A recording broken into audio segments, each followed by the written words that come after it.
Welcome, everyone. I'm excited to welcome you to this episode of the Sunflower Podcast, a podcast exploring all aspects of children's palliative care around the world. I'm one of your hosts, Megan Doherty, and today I'm joined by Dr. Erin Kwolek, a specialist in children's palliative care from Ottawa, Ontario. Erin also has training in Balint facilitation, which is a type of reflective practice, and that's what she's here to talk with me about today. Again, welcome to the podcast. In fact, welcome back. Thanks. So great to have you with us. And we're going to be talking about what I said, reflective practice. So maybe just for our listeners, can you tell us what is reflective practice? Sure. I think the easiest way to think about reflective practice is to think about the way we think about our interactions that have already taken place. So to look back retrospectively on things that have happened between us, the clinical team, and the patient and their family, and to sort of provide a bit of critical analysis of what that looked like. And it can be an analysis of how we felt about the situation, how we think the family might have felt about the situation, how we might have noticed things physically in the room that worked or didn't work within the interaction, and then to use that to be better in our future clinical interactions. So to provide care that is going to feel more inclusive, is going to be more trauma informed, and that really considers our patient contexts more than just what is going on medically with the patient.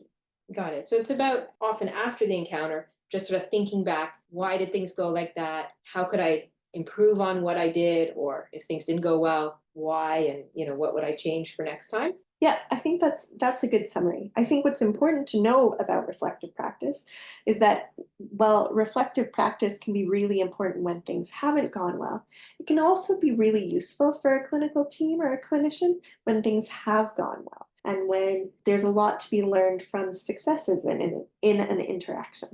And I can see how when you do something well, like even just to kind of, reinforce that this is how we should be doing it. And, in a way to feel proud or feel pleased about how we did the care and that the patient, and family got what they needed. That's right. There's also benefit to sharing that with different members of the clinical team too. I can see how that would be. And I think we're going to talk about that more. So does it have to be a formal reflection, or would you consider it reflective practice if it was sort of just done informally? And like, what are the different ways? I think there's a lot of different ways of incorporating reflection into your clinical practice. So someone might do it really informally, where after something has happened or after an interaction, they kind of notice certain things and can kind of compartmentalize or analyze those things in a really informal way. And then there are other ways to do it more formally, and you can do it formally both by yourself or both with a group. So a formal way you might do it by yourself is by journaling, and sort of you might have prompting questions that you always use because that's the way your brain works to get the most out of your interactions. Or you might be the kind of person who benefits from something like a Balint group. Yeah, and I know I mentioned in my intro that you are a trained Balint facilitator. What is Balint? So Balint is a way of really kind of reflecting on our clinical practice in an organized group way. So a Balint group gets established, usually has about 6 to 12 participants, and that Balint group is going to meet at a regular interval, and it can be traditionally done in person, although since COVID, it's become a lot more acceptable to use virtual platforms to have Balint groups, and I facilitate a group virtually. But essentially what happens is one of the participants will bring a case that's got some kind of tension.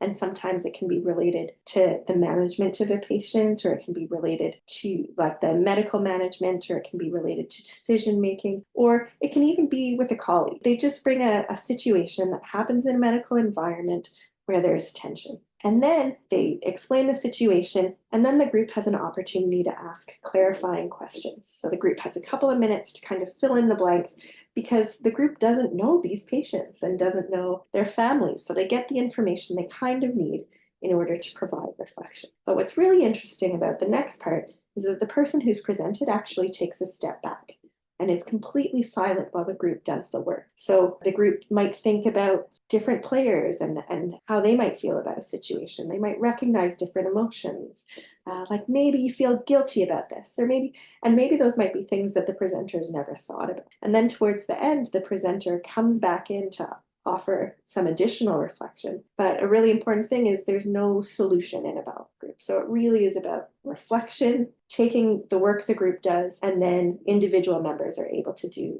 some work beyond that.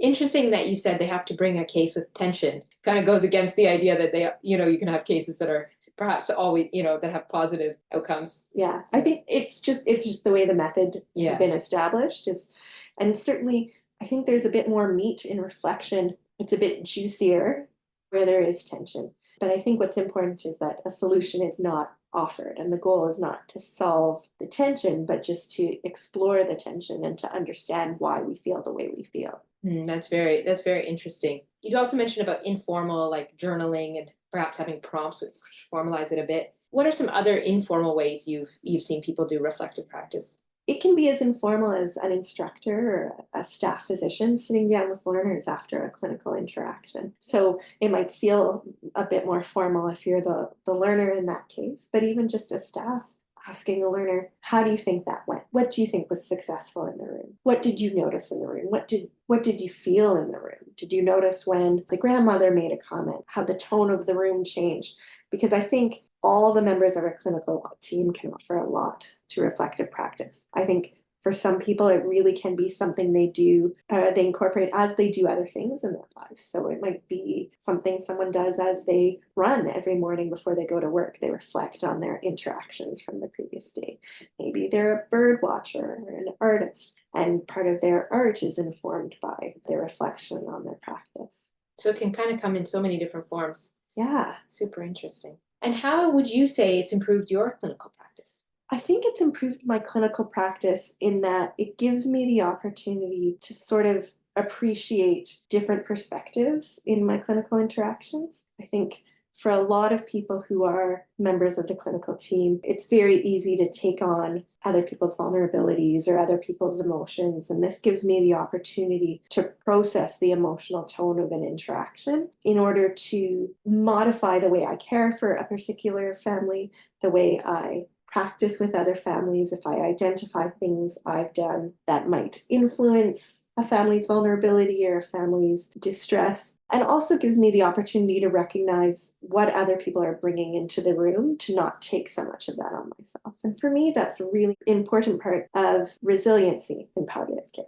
I love that you bring up this idea of resilience, and we're hearing so much about burnout in, health professions and medicine and palliative care. So it seems like this can really be a tool that can be addressing that on some level. I think a lot of us clinicians do compartmentalize the way we feel about certain interactions, and maybe we worry that other members of our team will see our vulnerabilities as weakness. And these are things we take home with us. They influence the way we interact with our family and others. And to have an opportunity to say, okay, maybe there are external factors contributing to why this interaction took place. Maybe there are different ways to feel about this. It sort of gives us the opportunity to kind of heal from some of those interactions. I think it sounds like for all of us it's important, but I like how you brought up that having the teacher or the staff, the faculty member use it with their students or their learners. Seems like it could be a really good teaching technique in a way as well. Yeah, and it can even be as simple as sometimes at the end of the day,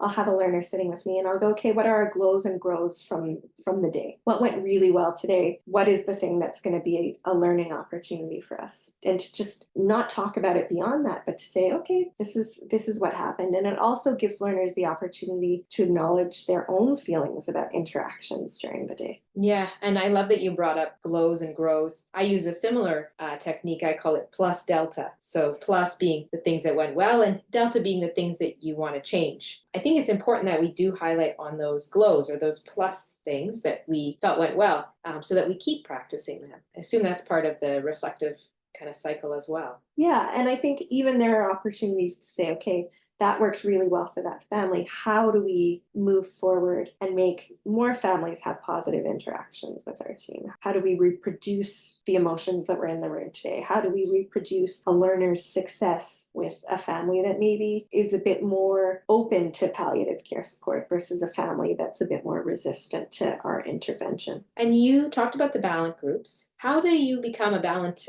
facilitator or trainer? So Balint facilitation, there's a couple of ways to go through it. So some people do it more informally, where they just get information about the method and they work with a facilitator, usually a facilitator who's done it before. So they facilitate in partnership. And that's one way of sort of approaching Balint facilitation. At the other end of the spectrum, there are people who do full fellowships in Balint facilitation and go through a really formal process. And it's sort of invigilated by the American Balint Society. They have a mentor in Balint facilitation. They go to Balint conferences. They do Balint research. And I actually have a friend who went through that process and then has observed Balint groups in order for sort of the final certification in Balint. But actually, the way I got my Balint sort of facilitation training was through a Balint intensive weekend run through the American Balint Society. So twice a year, they run these intensives. They get about 100 people, and you just do Balint group after Balint group after Balint group. And it was such a rich experience for me because people were coming from really different backgrounds, and we had people in different roles in the medical team. So people who were social workers, people who were nurses, nurse practitioners, family doctors, specialist physicians. And I thought, being a pediatric palliative care physician, sometimes when I introduce myself, I feel the tone of the room just kind of deflate.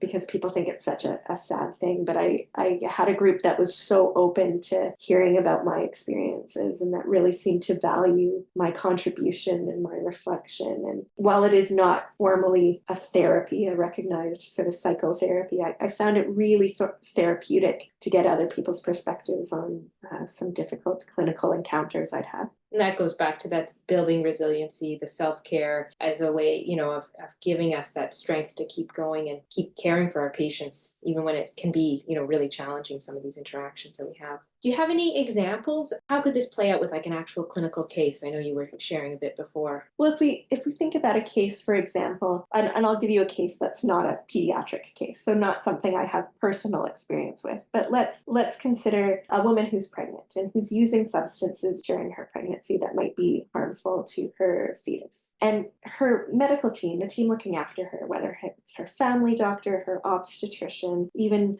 the nurse in the obstetrical clinic might sort of assign some blame to her. And the opportunity to reflect on that kind of scenario gives us the chance to say, well, what's going on at her home leading to the use of substances? Is there maybe a previous pregnancy didn't go well, but where she didn't use substances that is informing the decisions she's making? Is there a partner who's putting pressure on her, potentially putting her in a situation of abuse that's informing the decisions she's making? Maybe she's having negative interactions with the nurse in the clinic and someone else is seeing that, but she's not seeing that. And reflective practice, beyond the reflection that we can do, gives other people the opportunity to sort of call out those different things that we might not be able to see.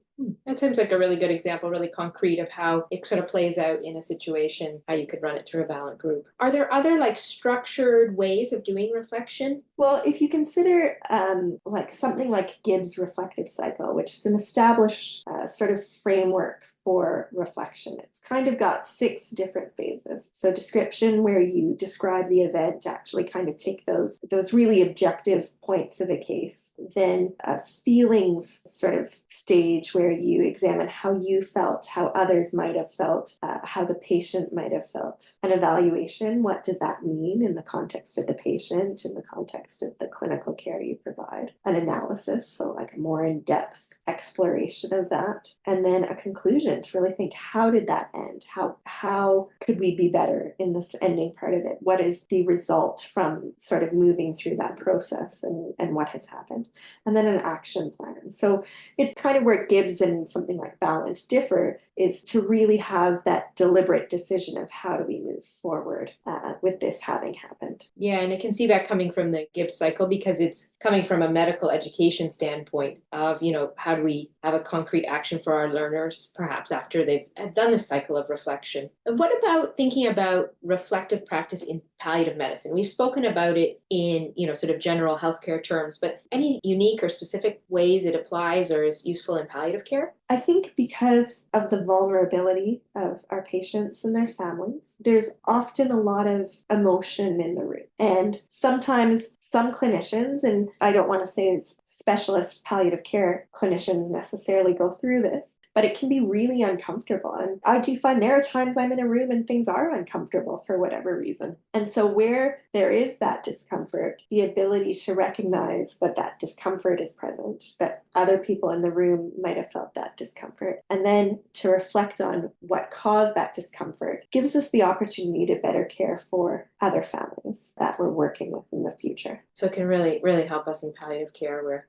we have a lot of those challenging interactions. And I think a lot of those challenges aren't things we can necessarily instrumentalize without reflective practice, because it's really hard to write a textbook answer to how can we be better for families? For sure. Right? There's no algorithm. So if we say, oh, well, I think that grandmother spoke up or yelled in an interaction because she was feeling excluded and she's been the main caretaker for this child because the parents work. And then using that information to say, oh, the next time I notice a grandparent in the room, I might say, how have you been involved in caring for this child? And how do we include that grandparent perspective into our decision making and management and how we care for a family? It really brings a more, again, human side, family-centered approach to the care that we provide. And I think also gives us the opportunity to provide more trauma-informed care where we recognize what people may have been through and what context they're bringing to our interactions. And I think that's something that's coming into the forefront in palliative care, realizing how much the medical system and just having a child who's seriously ill is a traumatic experience, and those repeated hospitalizations and the times when the child's so sick and people tell them, oh, your child might die, how this influences their experience later on.